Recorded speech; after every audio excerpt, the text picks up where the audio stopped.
somehow you ended up apologizing, they hurt you, they disrespected you, they broke a promise, they crossed a boundary, and you finally speak up, and suddenly the conversation becomes about your reaction. You're too sensitive. You made me do this. If you hadn't said that, I wouldn't have done this. Look at what you've done to me after everything I've done for you. And before you know it, you're sitting there wondering, wait, why am I feeling guilty for something that I didn't do and they did? So that's tonight's dinner chat. So grab dinner, grab coffee, pull up a chair, and let's chat about it. Guilt, accountability, and the difference between someone else's taking responsibility and carrying someone else's guilt. Guilt can be used to redirect a conversation. Imagine you tell someone, you hurt me when you spoke to me that way. Instead of saying, I'm sorry, I shouldn't have spoken to you that way. They respond, well, you made me angry. Now the conversation isn't about their behavior anymore. Suddenly it's turned around and it's all about yours. That is the shift. Your concern gets replaced by an accusation against you, and suddenly you're defending yourself against discussing what happened. Their feelings aren't automatically your responsibility. This is an important distinction. You are responsible for your behavior. You are responsible for your words. You are responsible for your choices, but you are not automatically responsible for every emotion and another person's experiences. You are responsible for your own experiences, your own emotions, your own choices. Someone can be disappointed by your boundary. Someone can be angry because you said no. Someone can feel hurt because you made a decision they didn't like. Their feelings are very real. But their feelings don't automatically mean that you did something wrong. You made me do it is a red flag. People can influence each other. Relationships are complicated, and sometimes one person's behavior absolutely contributes to another person's emotional reaction. There's a difference. What you said hurt me, and I reacted badly. And you made me hurt you. The first acknowledges personal responsibility. The second one removes it and removes the guilt tied to it. A mature person can say, I was angry, but I was still responsible for how I handled my anger. And that is accountability. Guilt can keep you easier to control. If people know that you're feeling guilty easily, they may use guilt to change your behavior. You establish a boundary. You become upset. They become upset. You feel guilty. You back down. Suddenly they learn and adapt.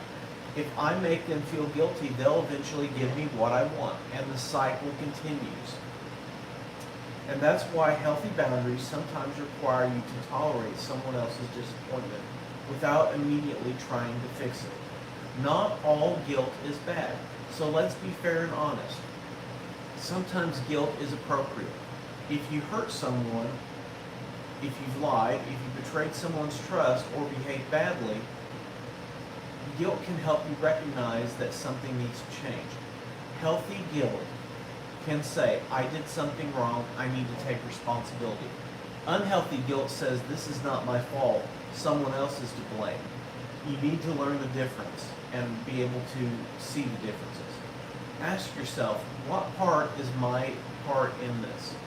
If you're actually feeling guilty, stop and actually ask yourself, what did I do? Did I violate someone's personal space? Did I break a promise? Did I intentionally hurt them? Did I communicate poorly? Is there something I genuinely need to apologize for? If the answer is yes, you need to own it and acknowledge it. But then ask, okay, well, what belongs to them? Their choices, their reactions, their words, their decisions, their refusal to respect your boundary. You don't have to carry responsibility for everything that happens in an interaction. Watch for the after everything I've done argument. This phrase carries in a tremendous amount of emotional pressure and guilt. After everything I've done for you, sometimes gratitude is very appropriate in the right circumstances. If someone has genuinely helped you, being thankful, being grateful does matter. Generosity should not become a lifetime contract for submission, obedience, and compliance. Someone helping you doesn't give them unlimited access and authority over your choices. You can appreciate what someone has done and still say, I appreciate you, but I don't agree with you. So, what can we take away from all this? Well, you are responsible for your life's choices and your behaviors. You are not responsible for managing the emotions of every other person. You can apologize without accepting false blame. You can love someone without carrying their choices. And you can care about someone else's feelings without surrendering your boundaries. And you need to acknowledge your mistakes and your part in allowing someone to use those mistakes to control you forever. Their behavior is their responsibility. Your behavior is always your responsibility. Their choices are their choices. Your choices are your choices. Don't take responsibility and carry something that doesn't belong to you. And don't use someone else's behavior as an excuse to avoid your own accountability and your own choices to how you should treat people. The goal is never to determine who is the villain. The goal is to be transparent, to bear accountability, to bear responsibility, where both people can say, I did my part. It's my responsibility. So, have you ever confronted someone about their behavior only to end up feeling guilty for bringing it up?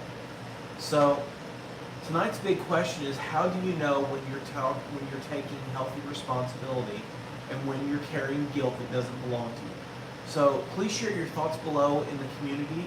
Let's keep conversations respectful. We all have moments where we need to take accountability, and no one should ever have to carry responsibility for someone else's choices.